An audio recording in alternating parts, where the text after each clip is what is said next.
I mean, coming from an NGO that works on conservation on the ground, yes, absolutely, there are efforts afoot to do training. I mean, there are bills pending in Congress right now to improve the amount of resources that our country is donating to other countries to deal with anti-poaching and to increase capacity of wildlife departments and increase capacity of anti-poaching patrols. So yes, that conversation is happening, and certainly more can be done. So that's the typical law enforcement approach. So I work next to Kruger National Park. They've killed 220 children of the people living next door, and rhino poaching has gone up. We then worked with the community, and we actually sat down and we talked, and we said, you guys are humans, we'll talk to you. So yeah, we like wildlife. Poaching's reduced by 50% by giving them $20,000 a year and by talking to them. So you see what's happening is that people, don't forget, we evolved in Africa 2 million years ago.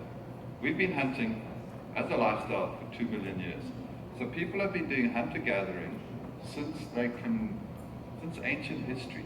What we've done as Westerners is we've gone in and said, the way you live is illegal. How would you like it if the Chinese came and said to you Americans, the way you live is illegal?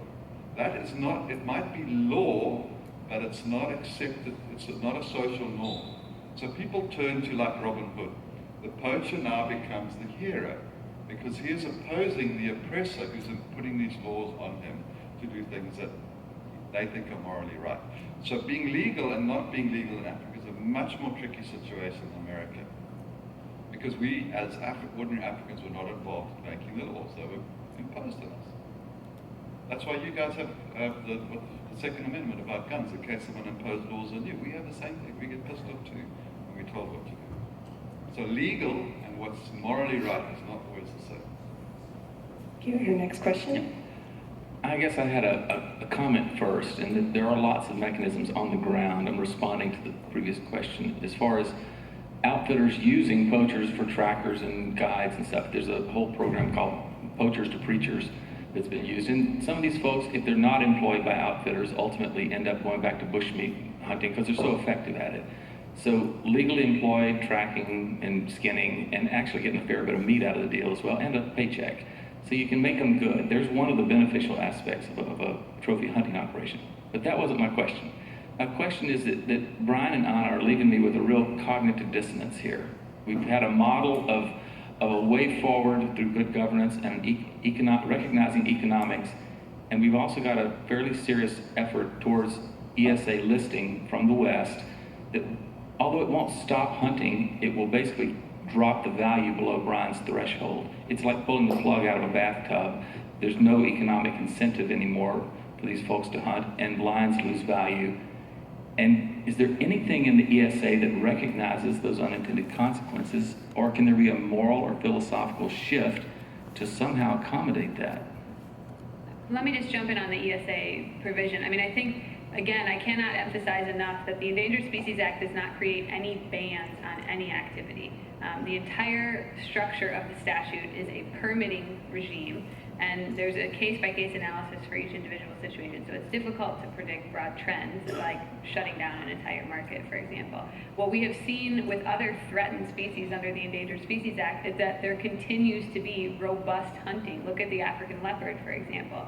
There are mechanisms in place to continue to allow trophy hunting of threatened species. Anna, please, that's a little disingenuous. Look at the seal harvest and look at the polar bear harvest.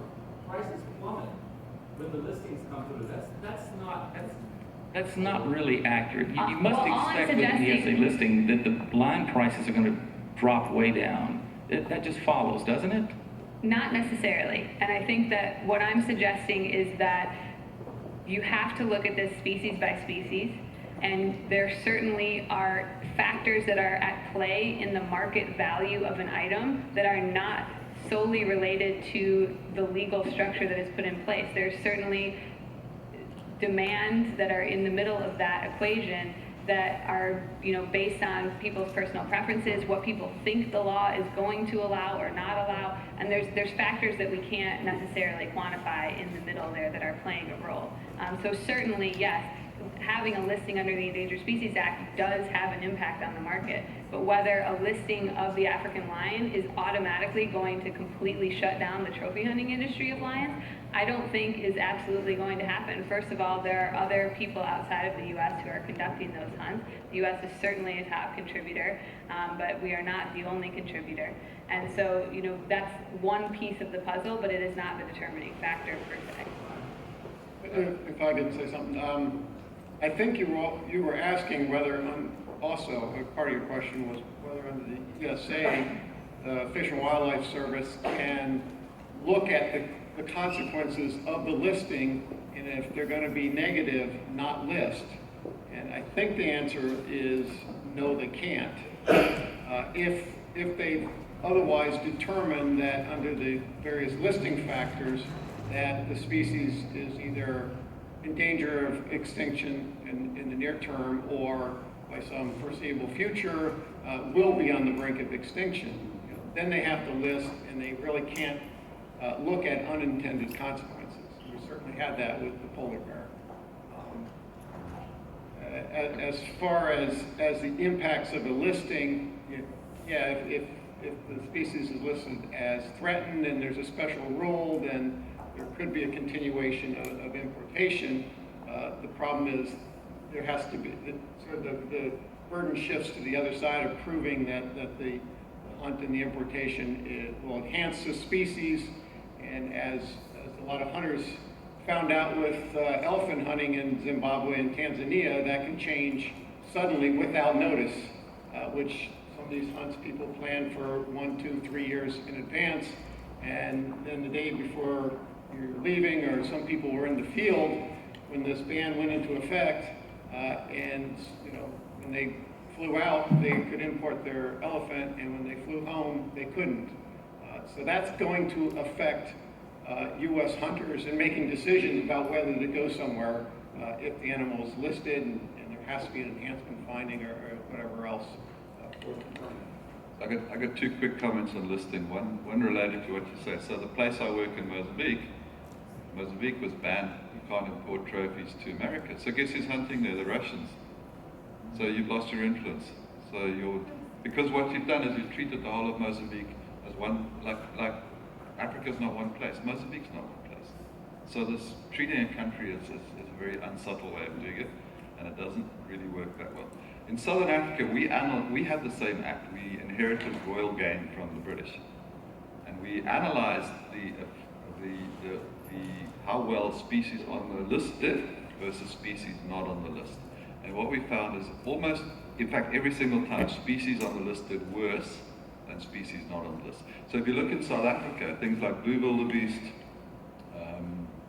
bontebok are increasing slowly, but they're on the list. The species not on the list are increasing much faster.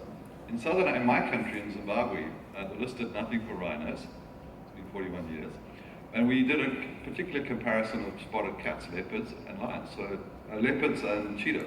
Leopards were not specially protected in my country, and the leopard population was increasing because they were of high value. Cheetahs were specially protected, and the shoot, shovel, and shut up thing, and cheetahs were disappearing. So we then said, we're going to take cheetah off the specially protected list. Now, no one really wants to hunt a cheetah. A couple of crazy people do. But nevertheless, because what you do when you list, you take the right to manage that species away from the person who lives with it and say, I, the bureaucrat, have the right, and you, the landholder, don't. The mere consequence of that species being under the control of the landholder meant that people looked after cheetahs, and cheetah population, when it was delisted, really increased rapidly. So I'm very cynical about listing. In America, the endangered species list comes with a budget. In most other countries, it's simply a negative sanction. Negative sanctions are not effective.